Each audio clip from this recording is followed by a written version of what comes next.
কোনো মেয়ে যদি খুব একটা আকর্ষণীয় না হয়, ধরুন একটু মোটা হয়ে গেছে, তবে তার মানসিক সমস্যা শুরু হয়ে যায়, তার পুরো আত্মসম্মান হারিয়ে যায়, সে ঘরে লুকিয়ে থাকতে শুরু করে দেয়।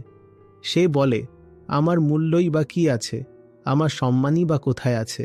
আর তার ঠিক উল্টোটা দেখুন, যদি কোনো মেয়ে একেবারেই অযোগ্য হয়, তার কাছে হয়তো কিছুই নেই, না বুদ্ধি, না জ্ঞান, না সংগ্রাম, না সততা, কিছুই না থাকে, কিন্তু তবুও যদি তার কাছে একটা আকর্ষণীয় দেহ থাকে, তাহলে সে ভীষণ আত্মবিশ্বাসে ভরপুর থাকে। সে বলে, ঠিক আছে, আমার কাছে তো দেহ আছে, আমার এই শরীরটাকে চাইবে, এমন কেউ না কেউ তো পেয়েই যাব। আমরা মহিলা পুরুষ এই দুই বর্গদেরই নষ্ট করে দিয়েছি এই বডি জপতে জপতে। আর মহিলাদের যে মানসিক পতন ঘটিয়েছি, তার তো কোনো সীমাই নেই। আপনি এফএলপিআর কি হয় জানেন? Female labour participation rate. গত 20 বছর ধরে ভারতে এটা কমছে।